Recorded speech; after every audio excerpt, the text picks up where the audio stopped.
स्वागत है आप लोगों का। पिछले वीडियो में हम लोगों ने कॉल्स इन एरियर और कॉल्स इन एडवांस के बारे में पढ़ा था। उम्मीद करते हैं वो आप लोगों ने अच्छे से पढ़ लिया है। ठीक है, तो आज हम लोग उसी से रिलेटेड एक चीज और पढ़ेंगे। ज़्यादा कुछ इस वीडियो में हम लोग नहीं पढ़ेंगे। इस वीडियो में हम लोग कॉल्स इन एरियर और कॉल्स इन एडवांस से रिलेटेड ही एक पॉइंट हम लोग और देखेंगे। देखिए, इंटरेस्ट ऑन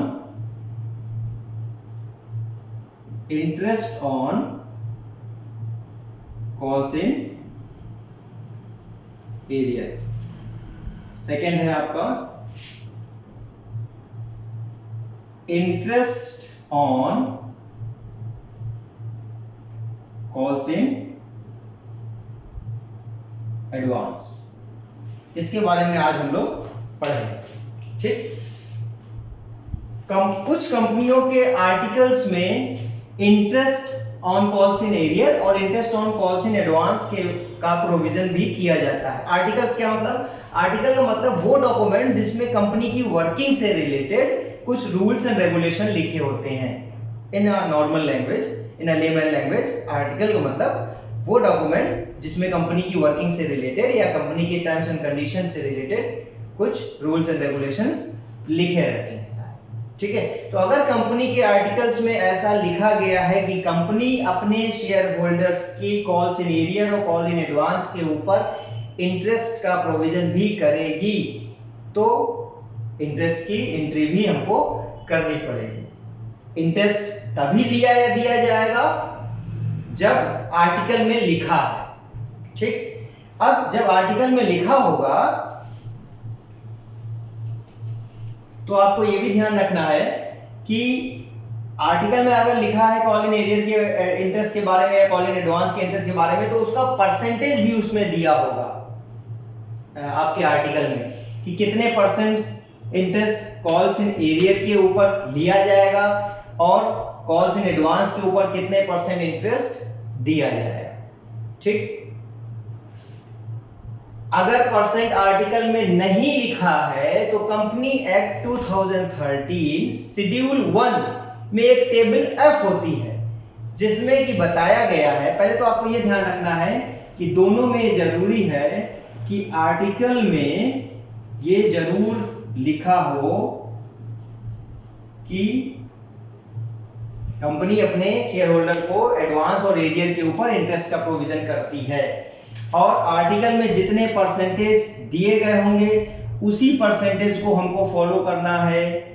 अगर परसेंटेज नहीं दिया गया है तो टेबल एफ में परसेंटेज जो दिया गया है हमको वो फॉलो करना पड़ेगा। कंपनी एक्ट 2013 शेड्यूल 1 के टेबल एफ में कॉल इन एरियर के लिए दिया गया है 10% मैक्सिमम इंटरेस्ट और कॉल इन एडवांस के लिए दिया गया है 12% इंटरेस्ट पर एनम।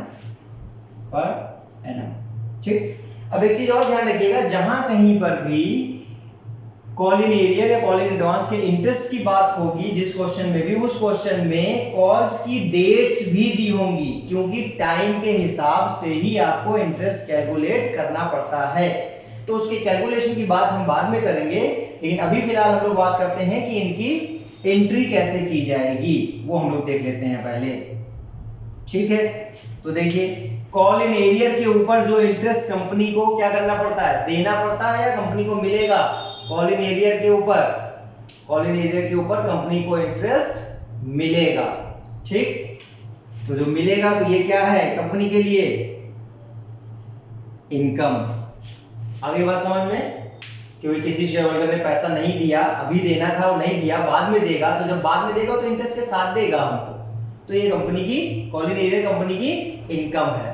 ठीक, कॉल्स इन एडवांस के ऊपर अगर कंपनी इंटरेस्ट दे रही है, अगर किसी शेयर होल्डर ने पहले पैसा दे दिया टाइम से, 2 महीने बाद देना था लेकिन उसने 2 महीने पहले पैसा दे दिया, तो उसे अब हम 2 महीने का इंटरेस्ट भी देंगे क्योंकि उसने 2 महीने पहले हमको पेमेंट कर दिया।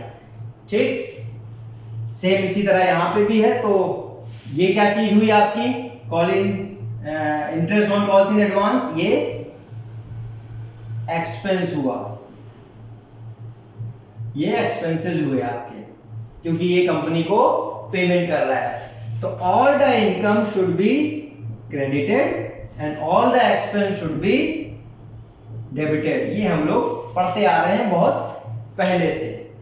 तो ये इनकम है हमारी interest on calls in arrear, इसलिए ये क्रेडिट होगी।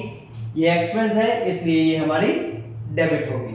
ठीक, कैलकुलेशन के समय हमेशा ध्यान रखिएगा ये टाइम के हिसाब से निकलेगा। जैसे एरियर, जैसे मान लीजिए कि कोई अमाउंट 1 अप्रैल को देना था, लेकिन वो 1 अप्रैल को ना करके वो 1 मई को उसने 1 जून को मान लिया हमने दिया, तो पूरा अप्रैल और पूरा मई मतलब 2 महीने का इंटरेस्ट उससे हम चार्ज करेंगे, उससे हम इंटरेस्ट लेंगे। इसी तरह अगर कोई अमाउंट हमें 4 महीने बाद मिलना था, लेकिन वो 4 महीने पहले मिल गया है, तो इसके ऊपर हम 4 महीने का इंटरेस्ट उसको हम पेमेंट करेंगे।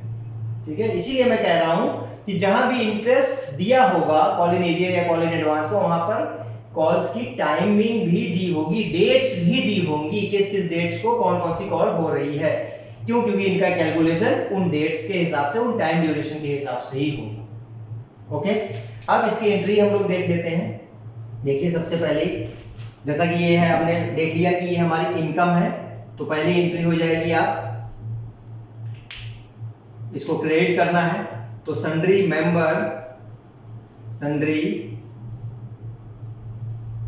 Member account debit to interest on arrear. ये हमने इंटरेस्ट ड्यू कर लिया। ठीक है, आगे बात समझ में।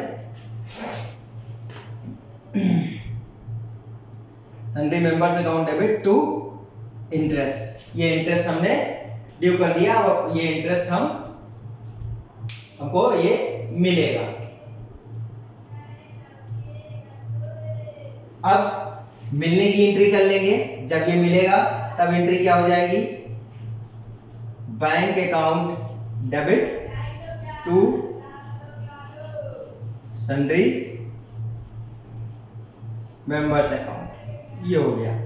यहां पे पहले वाली में narration being interest due, being interest receive. Okay, एक एंट्री और देखिए होगी क्या? किसी भी बिजनेस में जितने भी आपके इनकम और एक्सपेंसेस होते हैं, वो साल के एंड में जाकर के फाइनल अकाउंट बनाते समय ट्रेडिंग और पीएल अकाउंट में ट्रांसफर हो जाते हैं। ट्रेडिंग अकाउंट या प्रॉफिट एंड लॉस अकाउंट में ट्रांसफर हो जाते हैं। कंपनी के केस में ट्रेडिंग अकाउंट नहीं बनता है, एक स्टेटमेंट ऑफ पीएल बनता है, उसी में कंबाइन रहता है ट्रेडिंग अकाउंट भी। तो कंपनी के साल भर के जितने भी इनकम एक्सपेंस होते हैं, वो at the end of the year आपका वो पीएल स्टेटमेंट में ट्रांसफर हो जाते हैं। क्योंकि आपने बताया कि ये इनकम है, तो ये पीएल स्टेटमेंट में कहां ट्रांसफर होगा? क्रेडिट साइड में। ठीक, तो जनरल एंट्री इसकी क्या बनेगी? पीएलएस, हमने शॉर्ट में लिखा है पीएल स्टेटमेंट, सॉरी, इसके क्रेडिट में ट्रांसफर होगी, तो जनरल एंट्री बनेगी। ये पहले डेबिट हो गया, interest on arrear debit to PLS, that's it. ये इंटरेस्ट को आपने पीएल अकाउंट के क्रेडिट में ट्रांसफर कर दिया। यहां जब आपने ड्यू किया था तो क्रेडिट किया, क्योंकि इनकम थी आपकी। अब जब इसको पीएल में ट्रांसफर किया क्रेडिट में, तो ये यहां पे वापस डेबिट हो गया और पीएल वापस यहां पे पीएल क्रेडिट हो गया। ठीक, नरेशन देख लीजिए। ये हुआ being interest due, being interest received, being interest transferred, that's it. ये आपका कॉल इन एरियर के इंटरेस्ट की एंट्रीज हो गई। कॉल्स इन एडवांस के इंटरेस्ट को देख लीजिए आप, सिंपल इसी तरह। चूंकि ये एक्सपेंस है तो ये डेबिट होगा, तो ये हो गया interest on call in advance debit to sundry members. ये बीइंग इंटरेस्ट ड्यू कर दिया हमने इंटरेस्ट। ठीक, नेक्स्ट जब ये हमको पेमेंट करना है, जब ये तो पेमेंट करेंगे हम, तो किसको दे रहे हैं हम? मेंबर्स को। तो सन्ड्री मेंबर्स रिसीवर हो गए, उनको डेबिट कर दिया। Sundry member debit, sundry members account debit to bank, ये पेमेंट कर दिया हमने उठा करके, ये इंटरेस्ट ड्यू किया, ये पेमेंट कर दिया, being interest due, being interest paid. अब यहां पर अभी हमने बताया कि सारे इनकम और एक्सपेंस को पीएलएस में ट्रांसफर कर देते हैं, प्रॉफिट एंड लॉस स्टेटमेंट में। चूंकि ये एक्सपेंस है तो ये पीएलएस में कहां जाएगा, डेबिट साइड में जाएगा, तो पीएलएस डेबिट हो जाएगा। तो पीएलएस डेबिट, पीएलएस के आगे अकाउंट वर्ड यूज नहीं करेंगे, मैं कहीं पे भी अकाउंट नहीं लगा रहा हूं, लेकिन आप हर जगह अकाउंट वर्ड यूज करेंगे, ध्यान रखिएगा, ठीक। लेकिन पीएल स्टेटमेंट के आगे अकाउंट वर्ड यूज नहीं करेंगे, वो सिर्फ पीएल स्टेटमेंट लिखा जाता है। तो पीएलएस डेबिट हो गया, और टू क्या चीज, interest on advance, to interest on calls in advance, ये ट्रांसफर हो गया। being interest due, being interest paid and being interest transfer, that's it।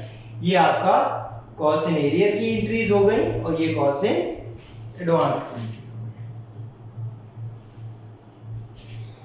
आपको होपफुली ये समझ में आ गया होगा, ठीक। ध्यान रखिएगा, call in arrear, call in advance तभी पेमेंट किए जाएंगे या तभी इनको एंट्री की जाएगी जब आर्टिकल में इनके लिए बोला गया होगा, और आर्टिकल में बोला होगा तो साथ में परसेंटेज बोला होगा, तो उन परसेंटेज को फॉलो करेंगे। अगर परसेंटेज नहीं बोला है तो टेबल एफ के according interest on calls in arrear के लिए 10% और interest on calls in advance के लिए 12% का रेट अप्लाई किया जाएगा according to the companies act 2013, ठीक। और ये एरियर के ऊपर इंटरेस्ट कंपनी को मिलता है, इसलिए वो इनकम है। एडवांस के ऊपर कंपनी को इंटरेस्ट देना पड़ता है, चुकाना पड़ता है, इसलिए वो एक्सपेंस है। और ये आपकी एंट्रीज हो गई। अब एक चीज यहां पर हम और बताना चाहेंगे, आप चाहे तो इन दोनों एंट्रियों को कंबाइन भी कर सकते हैं। देखिए इसमें सन्ड्री मेंबर डेबिट हुआ है, इसमें सन्ड्री मेंबर क्रेडिट हुआ है, ठीक है। तो आप चाहे तो इन दोनों की एक कंबाइन एंट्री भी पास कर सकते हैं। सन्ड्री मेंबर को 20 से हटाकर आप सिर्फ इतना लिख सकते हैं, बैंक अकाउंट डेबिट, जो बाकी डेबिट हुआ, ये डेबिट हुआ तो बैंक डेबिट हो जाएगा, और टू इंटरेस्ट हो जाएगा। ये इसकी कंबाइन एंट्री भी कर सकते हैं आप। सेम यहां पे भी आप चाहें तो देखिए इन दोनों एंट्रियों में सन्ड्री मेंबर एक में क्रेडिट हुआ है, एक में डेबिट हुआ है, तो आप चाहें तो इनको भी कंबाइन कर सकते हैं। सन्ड्री मेंबर को हटा दीजिए, बाकी डेबिट वाला डेबिट में और क्रेडिट वाला क्रेडिट में रख दीजिए। इनका क्या हो जाएगा, इंटरेस्ट डेबिट हो जाएगा, और टू मतलब interest on call in advance पूरा टू बैंक हो जाएगा, ये हो जाएगा। आगे बात समझ में, चाहे सेपरेट सेपरेट करें आप और चाहे कंबाइंड एंट्री भी पास कर सकते हैं, लेकिन ये वाली एंट्री तो आपको जरूर करनी है।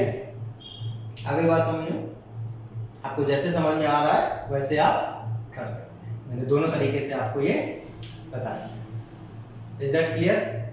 कोई कंफ्यूजन तो नहीं होगी आपको? अभी अच्छे से देख लीजिएगा, बाकी मैं अपना नंबर डिस्क्रिप्शन में दे दूंगा, किसी को कोई परेशानी हो तो वो हमसे कांटेक्ट करके डिस्कस कर सकता है।